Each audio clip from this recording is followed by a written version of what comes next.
হাসান হুসাইন চলে গেছে। আসসালাতু ওয়াসসালামু আলাইকা ইয়া রাসূলুল্লাহ। নানা গো, কেউ নানা, তোমার সাথে মা বলেছে গল্প করতে চলে আসছি।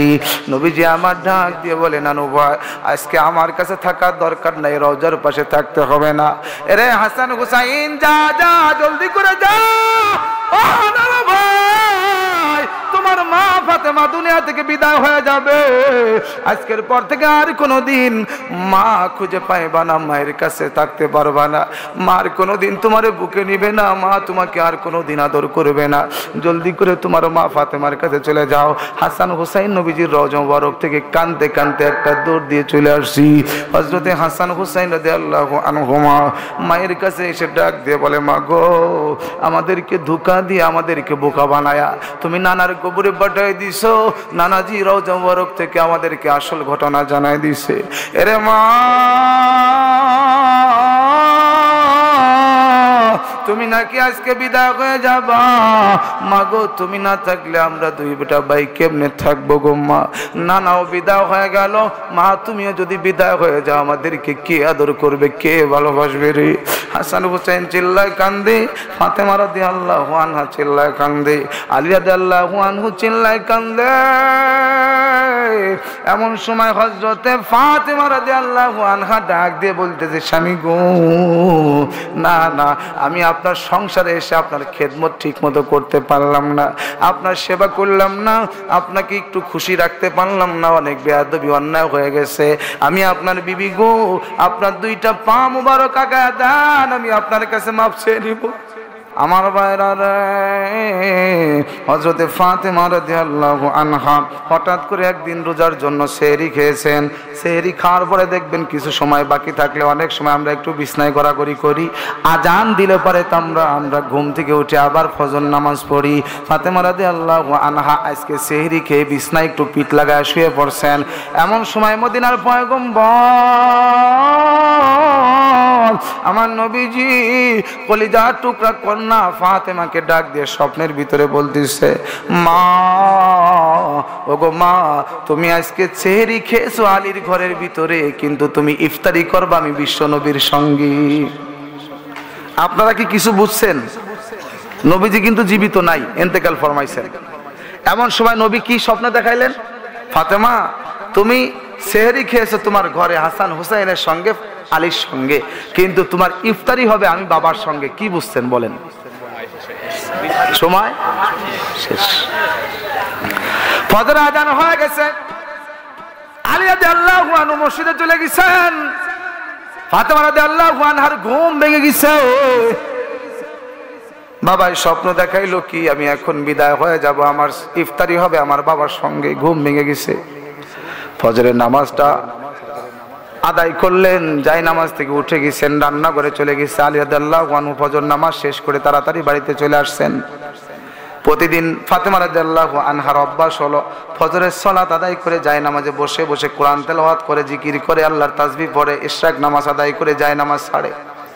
আমার মা বোনেরা জিকির করবে ফজর পরেই তো না, ঘুম থেকে ওঠে সূর্য ওঠার পরে। কোরআন তেলাওয়াত তো দূরের কথা, কোরআনটা ঘরের ভিতরে তাকের উপরে কবে নামায় পড়ছে। বাড়িতে কেউ মারা গেলে নামায়, তাছাড়া নামায় না। কোরআনের উপরে ধুলাবালু পড়ে গেছে। আর টিভিটা প্রতিদিন পরিষ্কার করে সক সক ঝক ঝক করে। আমার না না, ফাতেমা রাদিয়াল্লাহু আনহা আজকে জায়নামাজে নাই, রান্না করে চলে গেছে। হযরত আলী রাদিয়াল্লাহু আনহু একটা দৌড় দিয়ে ঘরের ভিতরে খুঁজতে শুরু করছে, আমার ফাতেমা কই রে, আমার ফাতেমা কই? ফাতেমা জায়নামাজে নাই, কোথায় গেল খুঁজতে শুরু করছে। তাকায় দেখে এই সকালবেলা ফজরের পর ফাতেমা রাদিয়াল্লাহু আনহা রান্নাঘরের ভিতরে আটা বানাইতেছে, রুটি বানানোর জন্য খামির তৈরি করতেছে। একটা বোলের ভিতরে, বালতির ভিতরে অনেক কালো কাপড়, হাসান হুসাইনের কাপড়। আলী রাদিয়াল্লাহু আনহুর কাপড়গুলো ভিজায় দিছে, পরিষ্কার করবে। হযরত আলী রাদিয়াল্লাহু আনহু একটা ডাক দিয়ে বলতেছে, ও আমার কলিজার টুকরা ফাতেমা রে, তোমার শরীরটা বড় দুর্বল, তুমি অসুস্থ মানুষ, তোমার গায়ের ভিতরে জ্বর। তুমি আজকে সকাল বেলায় যাই নামাজ ছেড়ে রান্না করে হাজির হয়ে গেছ, রান্না করার জন্য ব্যস্ত। তুমি আজকে আমার কাপড়গুলো ধুয়ে পরিষ্কার করার জন্য ব্যস্ত, কারণ কি?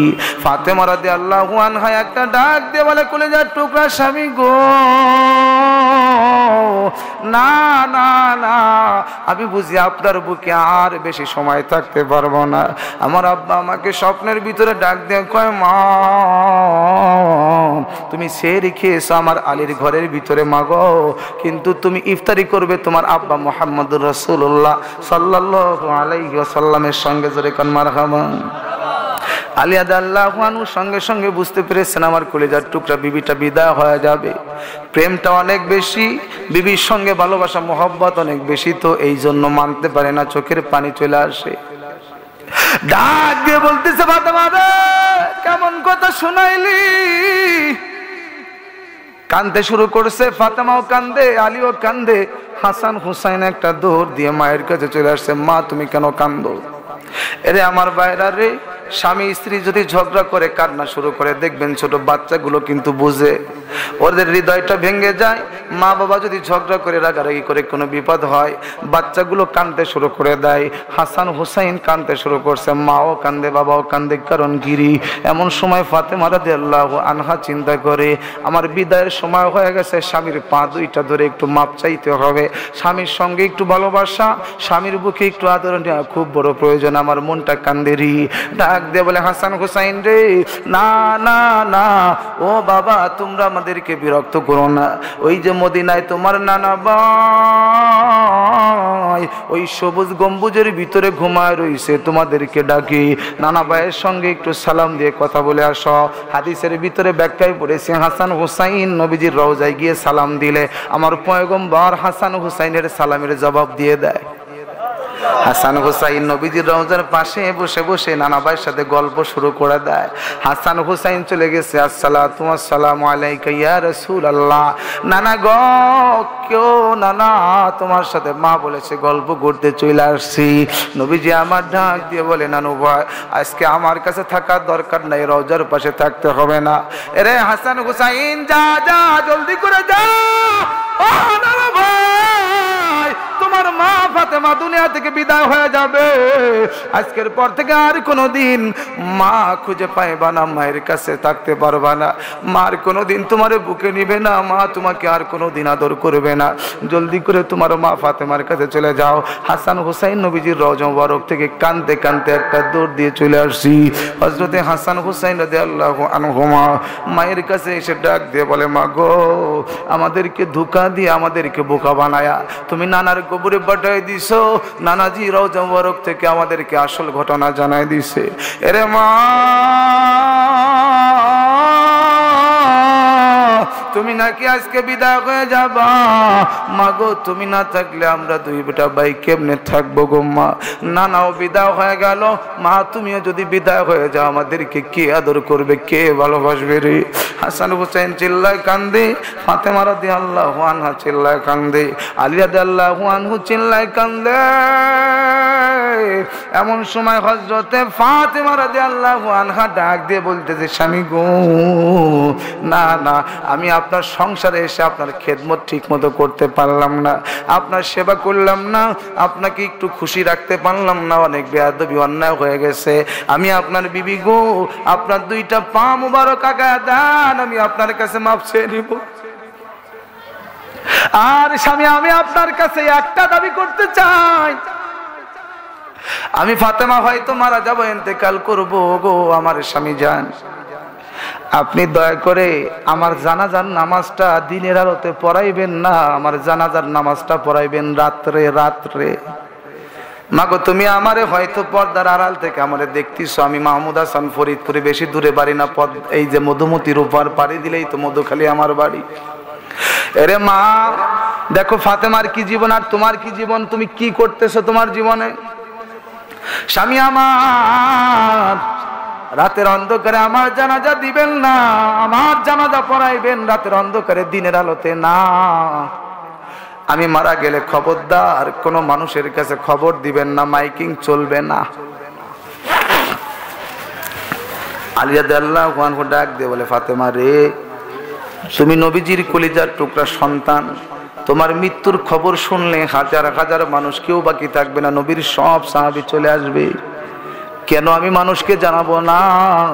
ফাতেমা রাদিয়াল্লাহু আনহা বলেন, ওগো স্বামী যান, আমি আমার এই চেহারা জীবনে কোনো দিন কোনো মানুষে বেপর্দায় দেখাই নাই। কেউ বলতে পারবে না নবীজির কন্যা ফাতেমা কতটুকুন লম্বা ছিল, কতটুকুন চওড়া ছিল। কোনোদিন বেপর্দায় চলি নাই, ঘর থেকে বের হই নাই গো স্বামী যান। কিন্তু আপনি যদি খবর দেয়া মাইকিং করে আমার জানাজা পড়ান, আমার লাশটা খাটিয়ার উপরে চড়ায় সামনে রেখে দিবেন, হাজার হাজার মানুষ আমাকে যদিও চেহারা দেখবে না, কিন্তু ওই কাফনের কাপড়ের উপর থেকে বুঝতে পারবে ফাতেমা কত মোটা, কতটুকুন লম্বা। আমি হাসরের ময়দানে আমার মালিক আল্লাহর দরবারে কেমনে আমার চেহারাটা দেখাইব? আমি হাসরের ময়দানে আমার বাপজান, আমার আব্বাজানের সামনে আমার চেহারাটা দেখাইতে লজ্জা পাবো। আমি চাই না মরার পরেও আমার লাশের খবরটা কেউ জানুক। এমনি বলে নাই সাইয়্যিদাতুন নিসাই আহলিল জান্নাত, ওই জান্নাতের সমস্ত রমণীদের সর্দারিনী হবে আমার ফাতেমা রাদিয়াল্লাহু আনহা। আল্লাহু আকবার বলেন। আল্লাহু আকবার। আরে পর্দানের মা, যুবতী বোন, আজকে ফাতেমার জীবনের সাথে তোমার জীবনটা একটু মিলায় দেখো। আকাশ পাতাল ব্যবধান করে ফেলছো তুমি। বক্কা টিম চুল করে মাথা ঝাড়ি দিয়ে চলো, কলেজ ভার্সিটি যাও, জিন্সের প্যান্ট পরো। তোমার তো একটু লজ্জা করা উচিত। তুমি না মুসলমানের সন্তান? সেজে গুজে আপুরে কোথায় যাও দুপুরে? ওরে আপু শুনে যাও বোরকাটা পড়ে নাও, বোরকাটা পড়ে নিলে লাভ কি জানিস?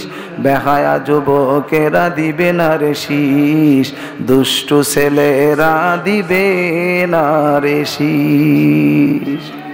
আমি মাওলানা যতই বয়ান করি, আর আগামীকাল সকালবেলা যদি রাস্তা দিয়ে যুবতী মেয়ে একটা হাই হিল পরে লিপস্টিক লাগায় কুত্তার কু মেখে মেকআপ করে পিকআপ দিয়ে যদি রাস্তাতে ধুলে ধুলে হেঁটে যায়, যুবকের ওয়াজে মনে থাকবে? বিড়ালের সামনে যদি শুটকি ঝুলায় রাখেন, ইলিশ মাছ ভেজে যদি বিড়ালের সামনে রেখে দিয়ে আপনি ইলিশ মাছ কিনে আনছেন, মধুমতির মিষ্টি ইলিশ, বড় একটা ধরা পড়ছে জেলের কাছ থেকে, মাঝির কাছ থেকে কিনে আনছেন, ডাক দিয়ে বলছেন বিবি রে বিকালবেলা সুন্দর করে শুকনা মরিচ মসমস করে ভাজবি, ইলিশ মাছ মসমস করে ভাজবি, অনেকদিন ইলিশ খাই না, 1 কেজি ওজনের একটা ইলিশ আনছি, আমি একটু নাগরা বাজারে যাই, সন্ধ্যার পরে এসেই কিন্তু খাবার খাবো। এবার বিবি যান সুন্দর করে ইলিশ মাছ ভাজি করে রান্না করছে, আর দেখে যে ঘরের ভিতরে একটা বিড়াল আছে, উলা বিলে, ডাক দিয়ে বলে এই বিড়াল খবরদার, তোর আঙ্কেল কিন্তু ইলিশ মাছ কিনে আনছে, ভাজি করে রাখতে বলছে, সে বাজার থেকে এসে ঈশান নামাজ পড়ে গরম ভাত দিয়ে ইলিশ মাছ মসমস করে খাবে, খবরদার বিড়াল, এই ইলিশ মাছ কিন্তু তুমি খাইতে পারবা না, তোমার আঙ্কেলের খাবার। বিড়াল রে সুন্দর করে বুঝাইছে, এবার বলতেছে না বুঝাইলাম, কাজ হইতেও পারে না হইতে পারে, একটু ভয় দেয়। বলতেছে বিড়াল রে তারপরেও যদি খাস তোরে কিন্তু রিমান্ডে দেবে, 50,000 টাকা জরিমানা, অনায়াতে তোমার 100টা বেত মারা হবে। সুন্দর করে ভয় দিছে, ওয়াজও করছে, এই ইলিশ মাছ খাইলে তোর আমল নামায় কবিরা গুনাহ হবে। এখন ইলিশ মাছ সুন্দর করে ভেজে বুবু করছে কি টেবিলের উপরে রাখছে, কিন্তু বাটিতে রাখছে যে ঢাকনা দেয় নাই। স্বামী আমার বদ অভ্যাস, বন্ধু বান্ধবের আড্ডায় বসলে আর ওনার বাড়ির কথা মনে থাকে না। মুসলমান এমন আছে না নাই? বাজারে একবার ঢুকলে ও আর বাড়ি আসে না, চার দোকানে বসে টিভি দেখে আর কান্দে যারে যা, নায়কের মা মরে যাইতেছে, আরে বড় ভরা বুড়ো। মসজিদে গেলে সিজদা মারে আর ওঠে, এক ধরে বাড়ি চলে যায়, আর বাজারে গেলে আসার খবর নাই। এবার বিড়াল দিয়ে ওয়াজ করছে, ভয় দিছে, কিন্তু ওই স্বামী আসতে দেরি করতেছে, চাচি চিন্তা করছে সারাদিন বতর টতর নিয়ে শরীর কিরবাল দুলন্ত, মাজা কোমর ব্যথা করতেছে, একটু শুইছে আর ঘুম চলে আসছে। ইলিশ মাছে কি ঢাকনা আছে না খোলা? টেবিলের উপরে বলেন কি? এবার বিড়াল দেখে যে আন্টি আপা শুয়ে পড়ছে, ওই এক লাফ দিয়ে টেবিলের উপরে উঠে মস মস করে খাইয়ে মোস চাইতেছে। এবার স্বামী ঘরের ভিতরে ঢুকছে, সকিনা বলে কি স্বামী? ইলিশ মাছ করে, ওই তো রেডি আছে, তাড়াতাড়ি আমি দিচ্ছি। লাইট জ্বালায়া দেখে বাটি আছে, ইলিশ নাই। এখন বিবি তো খুব রাগ হয়েছে, কিরা আমি বিড়াল দিয়ে ওয়াজ করলাম, ভয় দিলাম, তারপরে ওই বিড়াল আমার কথা শুনলো না, ইলিশ মাছ খাই শেষ করছে। এখন উনি আবার রাগ হয়ে বলতেছে, স্বামী আজকে ওই বিড়াল থাকবে না আমি থাকবো, ওর বিচার করেন। ওরে আমি এত ভয় দিলাম, তারপরে ওরে আমি জাহান্নামের ভয় দিছি, শাস্তির কথা বলেছি, আবার ওয়াজ করছি, তারপরেও কেন ইলিশ মাছ খাইলো? এবার স্বামী ডাক দিয়ে বলে, ইলিশ মাছে রাখছিলে, ভালো করে ঢাকনা দিছিলে, সিকার ভিতরে, আলমারির ভিতরে, না কি বলে র্যাকের ভিতরে রাখছিলে না খোলা? বলে খোলা রাখছিলাম। কয় তাহলে বিড়াল থাক, তুই চলে যা। শয়তান বেটি, তোর বুদ্ধি নাই? আরে ব্যাপ তো তোর মারা দরকার, বিড়াল দিয়ে ওয়াজ করার দরকার নাই। বিড়ালের এই মাছ সামনে রেখে তুমি ঢেকে যদি রাখতে, তাহলে বিড়ালের বাবার ক্ষমতা ছিল না ইলিশ মাছ খাইতে পারে। কারণ বিড়াল ভাজা মাছ দেখলে, শুটকি দেখলে আর কোনো ওয়াজ মনে থাকে না। যুবকের সামনে দিয়ে আপনি তিরিং বিরিং করে কাটবেন, হাঁটবেন, আর হুজুরের ওয়াজ কাজে লাগবে না ভাই, মনে থাকবে না। এই জন্য মা বোনদেরকে পর্দায় থাকার বিধান দিয়েছেন কে? জোরে আওয়াজ করে বলতে হবে কে? আমার ভাইরা, হযরত ফাতেমা রাদিয়াল্লাহু আনহা একটা ডাক দিয়ে বলতেছে, স্বামী যান, আমার জানাজা হবে রাতের বেলায়, কাউকে খবর দিতে পারবেন না। বলে ঠিক আছে। এবার আলী রাদিয়াল্লাহু আনহু বুকের ভিতরে জড়ে আদর করে কপালে চুমু দেওয়ার ডাক দিয়ে বলতেছে, ফাতেমা রে, তোমার কাছে আমার একটা দাবি আছে, আজকে তুমি আমাকে মাফ করে দিতে হবে। আমি গরিব মানুষ, তোমার বাবা আমার নবীজি আমাকে বড় ভালোবাসে, ভালোবেসে আদর করে এই মদিনার কত মানুষ ছিল, কত যুবক তার জন্য পাগল ছিল, কত টাকাওয়ালা ধনী মানুষের সন্তানেরা তোমার জন্য পাগল, কিন্তু আমার পয়গম্বর কারো সঙ্গে তোমার বিবাহ দেয় নাই রে। আমার পয়গম্বর নিজে হাতে তোমার সঙ্গে আমার বিবাহটা পড়াই দিছে। এরে ফাতেমা, আমার সংসারে আইসো, কত খাওয়া কষ্ট দিছি, কত তোমার ভালো পোশাক দিতে পারি নাই, কিন্তু কোনোদিন তুমি অভিযোগ করো নাই। ফাতেমা রে, আজকে তুমি আমায় মাফ করে দিবা, তোমারে কোনোদিন আমি ভালো পোশাক, ভালো খাবার দিতে পারি নাই, শান্তি দিতে পারি নাই। ফাতেমা রাদিয়াল্লাহু আনহা বলেন, স্বামী জান, খাবার দিতে পারেন নাই, কোনো অসুবিধা নাই, আমাকে ভালো পোশাক দিতে পারেন নাই, কোনো অসুবিধা নাই, আপনি যে আমাকে বুক ভরা ভালোবাসা দিয়েছেন, এর জন্যই আমি আল্লাহর দরবারে শুকরিয়া। রাতের বেলায় জানাজার নামাজ পড়াইতে শুরু করছেন আলী রাদিয়াল্লাহু আনহু ইমাম, পিছনে মাত্র দুইজন মুসল্লি, ফাতেমার কলিজার টুকরা সন্তান হাসান হুসাইন, ছোট্ট মানুষ। জানাজার নামাজ কমপ্লিট হয়ে গেছে। ফাতেমা বলেছিলেন রাতের অন্ধকারে মাটি দিবা। রাতের অন্ধকারে ফাতেমার লাশটা নিয়ে টানাটানি করে একা একা নেওয়া যায় না রে। একটা মানুষের লাশ গোরস্থানে নিতে হলে অন্তত 4 পেয়ালা ধরার জন্য, 4 পা ধরার জন্য 4 জন মানুষ লাগবে। আলী রাদিয়াল্লাহু আনহু ফাতেমার লাশটা নিয়ে গুরুস্থানে যাইতে পারে না। রাত্র গভীর হয়ে যাইতেছে, দুনিয়ার সমস্ত মানুষ ঘুমায় পড়ছে। এমন সময় আমার পয়গম্বর নবীজির এক সাহাবী, তার নাম হলো আবু যর রাদিয়াল্লাহু আনহু, তাকে স্বপ্নের ভিতরে ডাক দিয়ে বলতেছে, আবু যর রে, আর কতক্ষণ ঘুমায় থাকবি?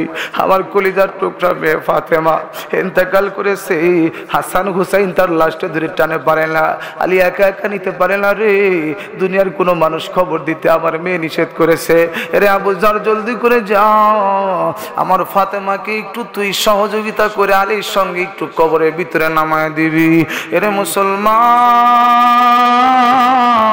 আবু যর রাদিয়াল্লাহু আনহু ঘুম ভেঙে একটা দৌড় দিয়ে চলে আসছে। আলী রাদিয়াল্লাহু আনহু সঙ্গে সঙ্গে জিহ্বায় কামড় দিয়া ডাক দিয়ে বলে, আবু যর রে, দুনিয়ার মানুষের খবর দিলাম না, কিন্তু তুমি কেমনে খবর পাইলা? তুমি কেমনে চলে আসছো? ইমানের পরীক্ষা হবে, জোরে বলেন কয়টা? 1 নম্বরে ভয় ভীতির মাধ্যমে, রিজিকের মাধ্যমে, জান এবং মালের ক্ষতির মাধ্যমে, ফসল নষ্টের মাধ্যমে পরীক্ষা নিবে ঈমান। তবে যারা এই কঠিন কঠিন বিপদের সময়ও মজবুত থাকবে, ইন্নাল্লাযীনা ক্বালু রাব্বুনাল্লাহ, নিশ্চয়ই আমাদের রব হলো একজন, তিনি আল্লাহ। আল্লাহকে রব মানার পর যারা মজবুত থাকবে, অটুট থাকবে, শেষা ডালা প্রাচীরের মতো, ডানে যায় না, বামে যায় না, ইহদিনাস সিরাতাল মুস্তাকিম, সোজা রাস্তায় চলে। এই রাস্তায় চলতে গেলে বড় বিপদ। এই রাস্তার উপরে কাঁটা বিছানো আছে, কাঁটা ফুটে রক্ত ঝরতে পারে, জুলুম হইতে পারে, ফাঁসি হইতে পারে। ইমানদার মুসলমান এক মুহূর্তের জন্য ইমান বিক্রি করবে না, সোজা রাস্তায় চলবে, ফাঁসির রশিকে ফুলের মালা বানায়া জান্নাতের পথে চলতে শুরু করবে। আওয়াজ করে বলতে হবে, কথা ঠিক কিনা? অসুবিধা আছে, যা হয়ে যায় হোক।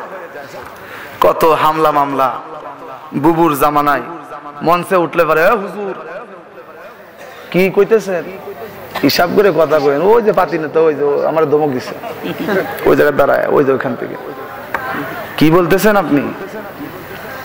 পিস্তল এই জায়গা কোমরে করে নিয়ে চলে আসে, ওই হাসিনা জামানায় পিস্তল নিয়ে চলে আসে। আমি দাঁড়ায় বলছি, আয় আয় দেখায়, ও যাইরে দৌড়, পাবলিক কি ওরে রাখবে? জুতা যতগুলো ছিল মাইরতে মারতে ল্যাংটা বানায় ফেলছে, এমন ইতিহাস আছে। কারণ কোরআনের ময়দানে ইমানদারের সাথে কোনো বাহাদুরি চলবে না। ঠিক কথা বলেন। নেতাগিরি করবা অন্য জায়গায়, বাড়ি যায় করো, বোর সাথে করো, ওই জায়গা তো পারো না, বোর কাছে বিলে খালি ইমাম সাহেবের সাথে খুচাখুচি করে। দেখবেন যেগুলো ইমাম সাহেবের সাথে বিরক্ত করে এগুলোর একটাও বোর কাছে পাত্তা পায় না, ওই জায়গার রাগ এসে ইমাম সাহেবের সাথে দাঁড়ায়। কথা কর না কেন, নরম তো। রাত তো মেলা হয়েছে, আর ওয়াজ করা যাবে না। মাশাআল্লাহ, এতে একের মাল সব। আর কেউ উঠে নাই, এটা একটা শুকরিয়া, তাই না? আলহামদুলিল্লাহ বলেন।